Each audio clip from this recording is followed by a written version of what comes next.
Just days after the Monaco Grand Prix, we are back for more Formula One action with the Spanish Grand Prix. Oh wait, this year and all future years, this race weekend is now called the Barcelona Catalunya Grand Prix thanks to the Mad Rain taking away the Spanish Grand Prix title. Okay, either way, Monaco was good fun and all, but I kind of consider this one to be the true star of the European portion of the calendar since Monaco is Monaco. We ain't gonna see overtaking at super high stakes around there, although maybe this year was that. Overtaking is going to happen at a track like Barcelona, and it makes me happy, especially when you consider just how hated this track was pre-2023, I'd say. Not only was this the OG testing track, which makes every driver overly familiar and not try anything cool, but there were some odd corners around that would just kill all racing momentum. However, in 2021, the FIA came to their senses with a few modifications, and boom, the track is pretty decent now. I'm not going to say great racing is now a guarantee. I mean, sure, I remember 2025, for example, but the racing certainly is better than the dark 2019-18 days. At least Grosjean was on those grids to bring excitement. But 2026 is a special type of Formula One since with the new regulations, we have seen better racing entertainment all around, and a track like this one, I mean, I don't know how the batteries won't make a good race out of this one. Also, just by looking at the track, we can maybe tell that there's going to be a Mercedes-shaped silhouette on the P1 and P2 slots, since no way these guys don't run away this week. Which, speaking of, maybe the P2 slot is a bit shaky for the team since we have to talk about the state of the two drivers. By some goddamn miracle, Kimi Antonelli has won his 5th race in a row now, while George has scored no points since Miami. This is obviously very bad, and bad enough to the point that poor old George is now 3rd in the standings behind Lewis Hamilton. By the way, can we talk about Toto's effect on the sport? The top 3 in the standings have been managed by him at some point, and you gotta give the man's credit for his eye's ability to capture talent. Anyways, George is super far back now in the standings, and I'm not gonna lie, I do not have hope for him. George has stated that he is not adapting well to these cars and how his driving style is just completely incompatible. I mean, it would explain a lot, which I still find unfortunate because it's not like his driving has been as he's making it seem. I mean, Miami and Monaco were pretty bad, but everything else has been good. So could Spain finally be his comeback, or will we see Kimi win his 6th in a row? Let us find out by saying which teams we shall watch, the driver to watch, the drama heading to the weekend, and of course, my predictions for the sessions. Subscribe for Sotoros is in a word, and let's get to quacking now. See those clouds up in the corner? That's where the rain is coming from. We begin with the teams to watch like always, and for this week, it's pretty tame. I mean, not really. Most are bringing some form of upgrade, but tame in the sense of this isn't wild news. Teams every year bring upgrades here, since why not? The track features almost everything you want from a circuit and makes it the perfect testing ground. So with that said, the teams we should keep an eye on this week will be pretty basic, such as Cadillac. Caddy last week in Monaco finally did the impossible. They scored a point for about 10 minutes. Poor old Checo Bear suffered dementia or something, which got him a penalty and his point removed. However, I see the light in everything since all I saw that day was a reinvigorated Checo, even Valtteri too, since he wasn't god-awful for once. So, with their drivers clearly having enough juice in their tanks to perform, do Caddy have what it takes to satisfy this? Caddy are not idiots, which may be hard to believe, I know, but I wholeheartedly believe in my heart they will improve gradually over the season and eventually reach the point. I mean, they've already improved since round 1, so I am looking pretty positive towards this week.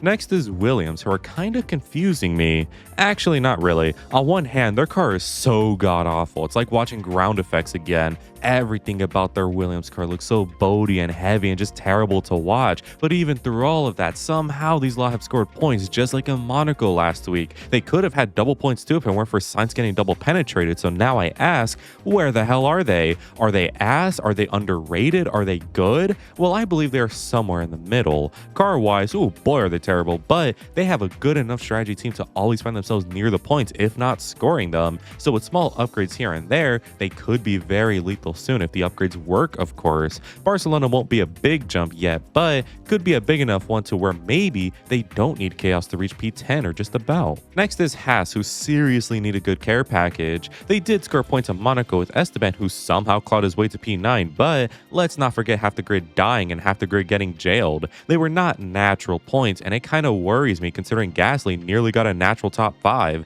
Haas are more in the mud than you may think, and luckily for them, Barcelona could actually be the reset they need. Like I mentioned before, the track is very basic, which means you could skew the car anywhere and have it be good. Maybe that lifts some pressure off of the team and they're able now to find themselves the most forward they they've been since Japan. And maybe with some more delicious upgrades, maybe they could be back in the top 8, fighting with Alpine, who have kind of been running away now. Lord knows we need to see both Esteban and Ollie smiling again, and what better way to achieve that than a good old double points finish. Now for the top dogs, and I begin with Red Bull. Red Bull have built up good momentum since the April break, and if there is ever a time to truly flex their muscles, this week is it. Because not only are they typically good around here, they also have statistically the best engine now. That much is publicly known. It sure doesn't feel like it though, considering their results. Or do they? Because while Red Bull have struggled, Racing Bulls, especially in the hands of Lawson, has been doing great things, and his reliable Racing Bull car and a good engine does seem likely to be in his possession. So kind of like 2022,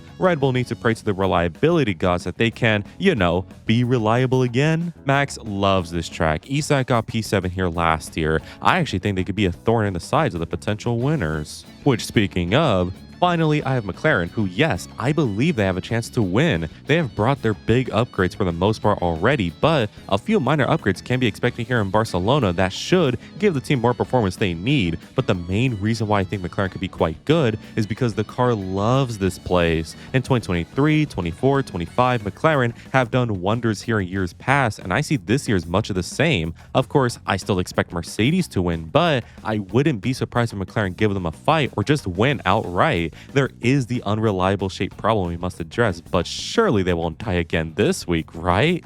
Right? Now for the driver to watch, and once more, I have Charles Leclerc again. After such a disastrous weekend last time out, I mean, how could I not say Charles? If the brakes on his car really were the issue, it's kind of weird how Monaco was the only time the problem appeared. So let's see if this week Charles has more quote-unquote brake issues, and if he could just bounce back again. Lord knows there's way more pace in Charles's tank, and I genuinely believe we could see it here this week. Now for the stories heading into the weekend, and first up, we have the bombshell that is ADUO. ADUO was basically a screening process for every team where their performance will be assessed to see if they need more engine time to develop and catch up to the fastest ICE on the grid. So it's Mercedes, right? How much development will Ford and Ferrari be given?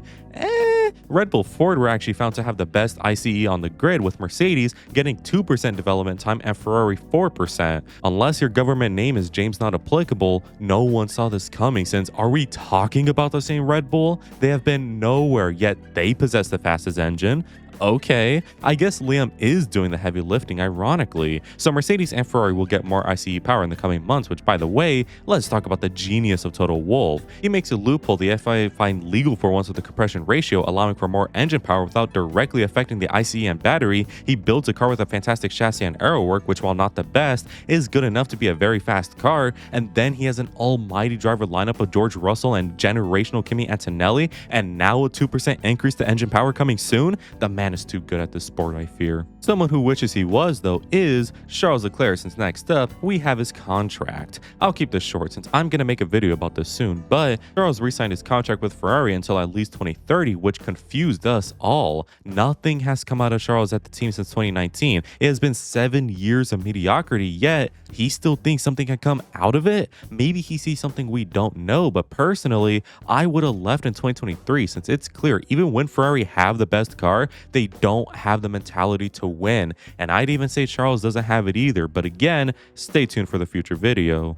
Next up, we have the scuffed brakes / tarmac last week. A big talking point coming off of the Monaco race was, of course, the dramatic finish. We saw Lance Stroll crash at the final corner, which I guess isn't too surprising, but on safety car restart, Charles does the same thing at the same corner, and now our eyebrows are raised. People quickly pointed out how the tarmac looked pretty scuffed heading towards the barrier, which could make the drivers lose grip and just nosedive straight into it. This is why the red flag was flown during the second safety car, so the FIA couldn't inspect if that was really the case. However, another cause of the incident could be the brakes themselves. Brembo are the people who make the Ferrari's brake disc, while Carbon Industries make Mercedes's. When Lewis transferred here last year, he noted that the brakes were terrible and shifted back to Carbon, while Charles stayed on Brembo. Now Lewis is doing better than Charles, and after the crash, Charles said Lewis found a solution he didn't have, insinuating the brakes. Brembo themselves even made a statement saying Charles was lying, and now you have to wonder, is it really that simple? Time will only tell. Finally, I have the pit lane drama from Monaco. So if you watched the race last week, you would know that the drivers loved getting themselves penalties in this one. I mean, at one point, it looked like a damn F1 open lobby with how much red was on the timing table, and this has sparked discussion.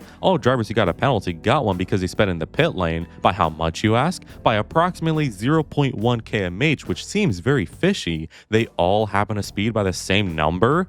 Well, it turns out they maybe cut a corner in the pit lane, which made the sensors freak out and dish them an unjust penalty. Couple that with a new faster engine this year, and you gotta feel for the affected drivers, but at the same time, low-key, this is a skill issue. Now for my predictions for the Barcelona Catalonia Grand Prix that will be proven right. As always, it must be stated that we'll predict 3 things: the top 5 in the qualifying, the top 5 in the race, and a random prediction from any session. It should also be noted that these predictions are based on nothing but pure vibes, so bear with me. No sprints again this week, so now for the main qualifying predictions, and I predict that the top 5 on Saturday, starting with 5th, will be Oscar Piastri, and 4th will be Lewis Hamilton, and 3rd will be Max Verstappen, and 2nd will be George Russell, and for pole position, I have Kimi Antonelli, who sets a monster lap.